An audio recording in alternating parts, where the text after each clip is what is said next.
In this video, we're going to start to go over the parts of the brain. Now, there are three major divisions of the brain, including the hindbrain, the midbrain, and the forebrain. In this video, we'll cover the hindbrain and the midbrain.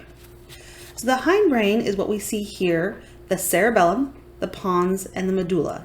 So this would be the spinal cord extending down. And then, of course, this is the front of the brain. And so we'll talk about all of these parts of the brain in another video. In this video, we're going to talk about the hindbrain and then the midbrain that is right here as well. So the medulla sits right above the spinal cord. So you can see it here, and sometimes it's considered just an extension of the spinal cord, or the spinal cord is an extension of the brain, it would continue down here. But the medulla is officially a part of the brain, and damage to the medulla can be fatal because it's so responsible for vital reflexes. And when we say vital reflexes, we're talking about things that are basic to survival.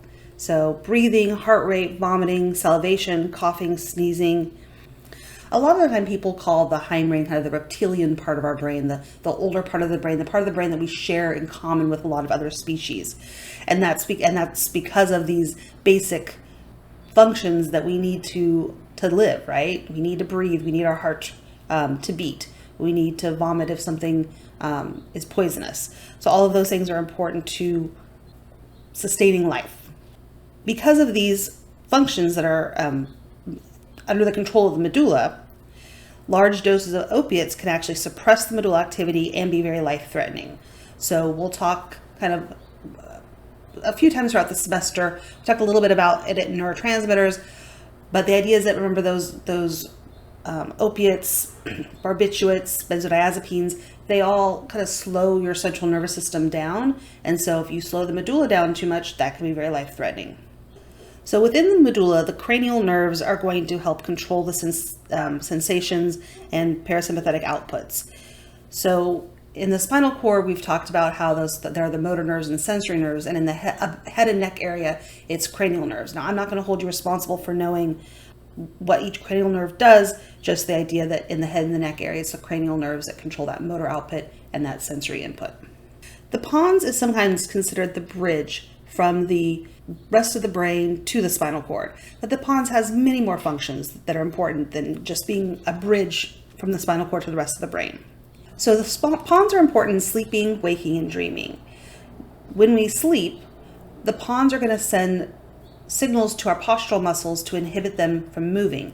And that way, when we're in REM sleep, we don't act out our dreams. And that signal from the pons to the postural muscles happens specifically in what's called REM sleep, and we will discuss that in another video. So there are two other systems that run through the pons of the medulla that are important in sleep and wakefulness, or arousal and wakefulness, really. And pictured here, you see the reticular formation. The other one is the raphe system, but we won't really talk much more about those for this class. The cerebellum is almost like a little mini brain back here behind the pons and the medulla, kind of hidden underneath the cerebral cortex. And when I say it's its own mini brain, that's because it contains more neurons than the rest of the nervous system combined. So the cerebellum itself has about 70 billion neurons, and it has deep folds and a quite sophisticated organization. We really currently only attribute a few functions to the cerebellum, but as technology advances, we're learning more. One of the functions we know that it contributes to is the regulation of motor movement, balance, timing, coordination. So it's not that it issues orders to the muscles. That's going to be, we'll learn in a subsequent video, is under the control of the motor cortex. It's not really planning the movements. Those are other areas, again, in the cerebral cortex. It helps regulate the movement. It's about balance and timing. So when a gymnast is walking across a balance beam, the cerebellum helps them maintain their balance. When a baseball player swings a bat and hits a ball, the timing of that is the cerebellum helping make sure that happens correctly. So when the motor cortex issues orders to the muscles, it sends a copy of that information to the cerebellum, allowing it to help coordinate that movement. In addition, the reason that those sobriety tests that police administer when you get pulled over and they suspect that you've been drinking and driving is because the cerebellum is one of the first areas that's impaired by alcohol. So again, while your motor cortex is going to issue the orders to your muscles to touch your finger to your nose, the cerebellum is impaired and it can't easily coordinate that movement, and so it may not actually touch the tip of your nose like it's supposed to. So we also know that the cerebellum is important in shifting attention between auditory and visual stimuli, as well as simple and acquired reflexes. And we'll talk more about one of these simple acquired reflexes later on in the semester when we talk about classical conditioning. And so Thompson and colleagues, who are based out of USC, where I was going to graduate school, they are one of the groups that helped discover the role of the cerebellum in classical conditioning. And I just want to talk a little bit more about the movement imbalance and give you an example. So I had my youngest daughter had a friend who had a cerebellar tumor at the age of 8. And after she had it removed, she had a lot of PT and a lot of occupational therapy. And most of her remaining side effects were coordination.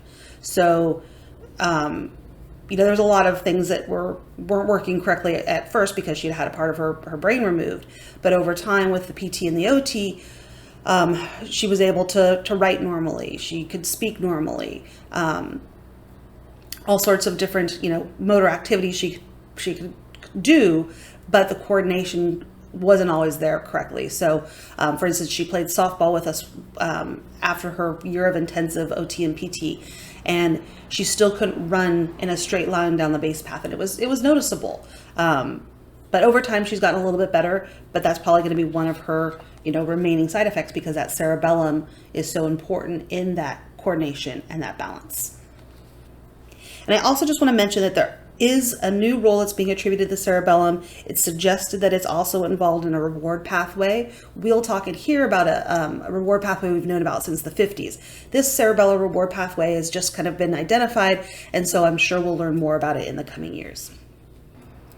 So the brainstem includes the hindbrain structures we talked about, the pons and the medulla, excluding the cerebellum in most cases, and the midbrain. The thalamus is just really here for reference. And so this is what's considered the brainstem. Now, again, being kind of the older part of our brain responsible for basic functions, sometimes the parts of our brain that involve higher thinking, these cerebral cortex areas, can be damaged. And so we sometimes are considered brain dead because there's no activity in those areas. But these older, more reptilian parts of our brain can keep us alive. Or in other cases, if these areas of the brain are damaged, a person might need a breathing tube and machines to keep them alive. And then families have to make life and death decisions. So it's important for your family members to know what these wishes might be. So your text gives you some examples, but I thought I'd just share a personal one. So a good friend of my husband's was on vacation with a few couples in Labor Day back in 2013. So they were eating dinner and he excused himself to go up to the restroom. They heard a noise, but really thought nothing of it. But when he didn't come down after 10 minutes or so, someone went to check on him. And while we'll really never know what happened, he ended up on life support. So they think he probably was either choking on a piece of meat and he went up there to try to dislodge it because something was stuck in his throat when the paramedics came. So he ended up on life support, but they had to wait a few days to do brain scans because to make sure everything kind of had settled down, I guess. And then the scans unfortunately revealed that he was brain dead. So the neurons in his brain were no longer firing, and his wife had to make the difficult decision to remove him from life support. She did keep him on for a few days to allow people to come out, because again, they were kind of on a vacation. They weren't near home, but so people to come out and say goodbye to him. But so it's just one of those kind of life lessons to, make sure that your family and your friends kind of know what your wishes are, and if something was like that was to happen. In humans, our midbrain is quite small compared to the forebrain. So here again, we had the hindbrain, and then this little area right here, that's the midbrain. In other animals, birds, reptiles, amphibians, and fish, it's a lot more prominent, a lot larger. So the areas we'll come back and talk about later in this semester would be the substantia nigra, as you can see here, and it's basically means substance black, and the ventral tegmental area. So both the VTA and the substantia nigra produce dopamine. The VTA is important in the reward system and thus addiction, and so we'll come back and talk about it later on in the semester. While the dopamine from the substantia nigra helps initiate movements, it projects to the basal ganglia. So people who have Parkinson's disease have actually lost 60 to 70% of those cells in the substantia nigra before there's even an onset of symptoms. And this is kind of a slice through the midbrain, or where we're slicing through the midbrain, and this is that horizontal section of it, just kind of showing you the different regions.